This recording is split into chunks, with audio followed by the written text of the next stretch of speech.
আসসালামু আলাইকুম পঞ্চম শ্রেণীর শিক্ষার্থী বন্ধুরা।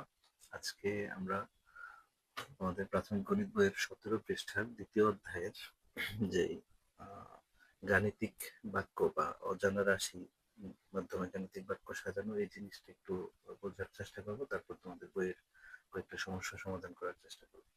দেখো, অজানা রাশি কি বা গাণিতিক বাক্য কি? আমরা জানি, আমি তোমাদের বলে থাকি যে গণিত হচ্ছে একটা ভাষা। গণিত ভাষাটা সংখ্যার মাধ্যমে কথা বলে। তাহলে আমরা যখন গণিত, যেহেতু ভাষা, অবশ্যই তার বর্ণ আছে, শব্দ আছে। অর্থাৎ গণিতের যে অঙ্কগুলো এরা হচ্ছে তার বর্ণ, গণিতের সংখ্যাগুলো হচ্ছে তার শব্দ।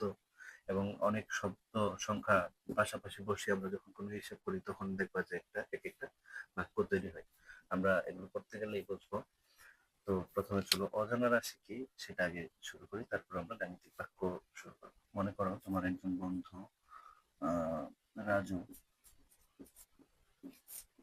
তার কাছে কিছু টাকা ছিল। কত টাকা সেটা বলা হয়নি, তার কাছে কিছু টাকা ছিল। সে তার এক বন্ধুকে দিল ধরো 22 টাকা, তার আরেক বন্ধুকে দিল 24 টাকা। দেওয়ার পরে তার কাছে 326 টাকা আছে। এখন তোমাকে প্রশ্ন করা হলো, তার কাছে, যে রাজুর কাছে কিছু টাকা ছিল,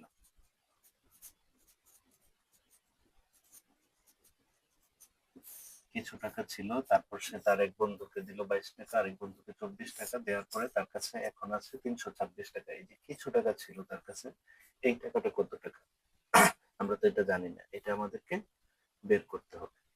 এখন তুমি যদি এটা চিন্তা করতে চাও, এখন এত টাকা আছে, ওর অমুককে দিল অত টাকা, আরেকজনকে দিল, তারপর তার কাছে কত টাকা, এই ধরনের হিসেব যখন করতে যাবা তখন হচ্ছে ভুল হওয়ার সম্ভাবনা থাকে, বা আমাদেরকে আরো অনেক বড় বড় জটিল জটিল সমস্যার সমাধান করতে হতে পারে।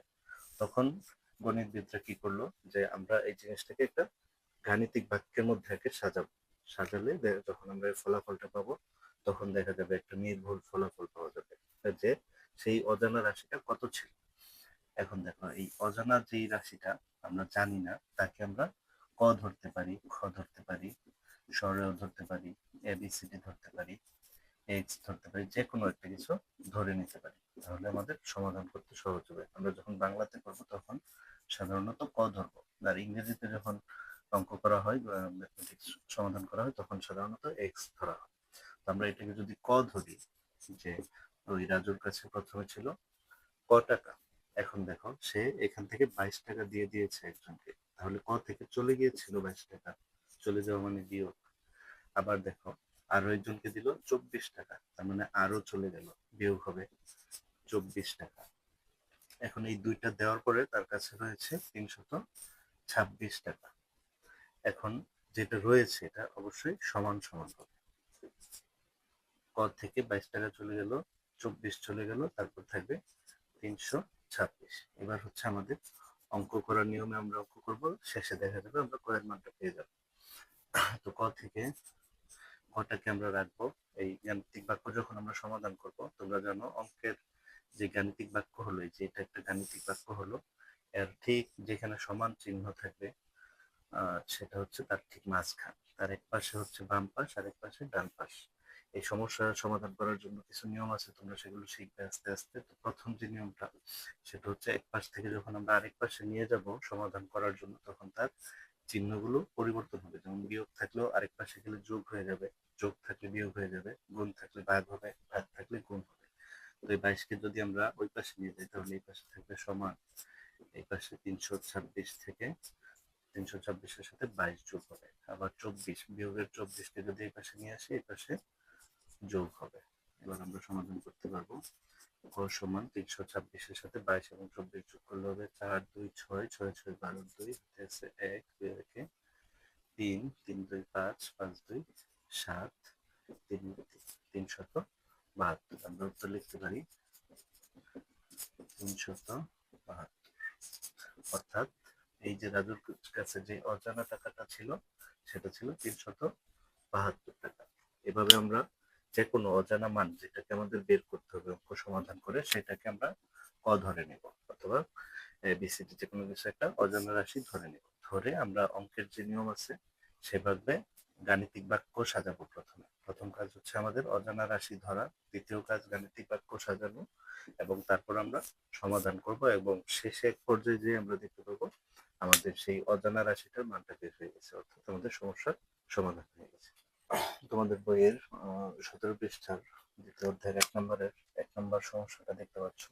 35-এর সাথে কত যোগ করলে 52 হবে। তাহলে এই যে কত যোগ করলে, এটা হচ্ছে আমাদের অজানা রাশি। তাহলে আমরা প্রথমে এই অজানা রাশিটাকে একটা ধরে নিব, একটা কিছু। তাহলে আমরা লিখতে পারি, ধরি অজানা রাশি সমান ক। তাহলে গাণিতিক বাক্য, আমাদের দ্বিতীয় কাজ গাণিতিক বাক্য। এবার আমরা গাণিতিক বাক্যটা সাজাবো। 35-এর সাথে এই যে অজানা রাশিটা যোগ করবো, যোগ করলে 52 হবে। তাহলে গাণিতিক বাক্যটা হবে 35 যোগ অজানা রাশি ক হলে সমান হবে 52। এবার আমরা এটাকে সমাধান করব। 35 হচ্ছে যোগের আছে, এটাকে আমরা ওই পাশে নেব, যেটার মান বের করবো সেটাকে এই পাশে রেখে দেবো। তাহলে আমরা লিখতে পারি ক সমান 52। এই দেখো, এটার আগে কিছু নেই, মানে এটা হচ্ছে যোগের। তাহলে এটা যদি যোগের হয় এই পাশে নিয়ে আসলে এটা বিয়োগ হয়ে যাবে 35, বা অথবা এখানে আমরা অথবা লিখে দেবো, যেহেতু কয়ের মান বের হয়ে যাচ্ছে। 52 থেকে 35 চলে গেলে 7, 1, 17। উত্তর 17। এভাবে আমরা অজানা রাশি ধরে তারপর গাণিতিক বাক্য সাজিয়ে সেখান থেকে আমরা সমাধান করে যে কোনো অজানা রাশির মান বের করতে পারি। দেখো তোমাদের 17 পৃষ্ঠার 2 নম্বরে এখানে বলা হয়েছে গাণিতিক বাক্যগুলোকে প্রকাশ করি এবং অজানা রাশির মান নির্ণয় করি। তাহলে এখানে দেখো একটি সংখ্যা, এটা আমাদের অজানা রাশি। তাহলে আমরা ধরি অজানা রাশি সমান ক। অতএব গাণিতিক বাক্যটি হবে, দেখো,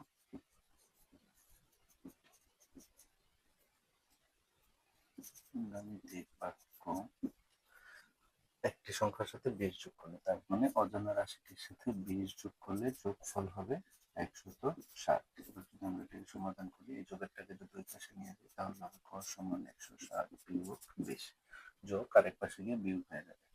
এবার যেহেতু শেষ বাক্য আমরা লিখব, অতএব ক সমান 160 থেকে 20 চলে গেলে থাকবে 140, দেখো আমরা এভাবে অজানা রাশি ধরে গাণিতিক বাক্য প্রকাশ করে অজানা রাশিকে মান বের করতে পারি।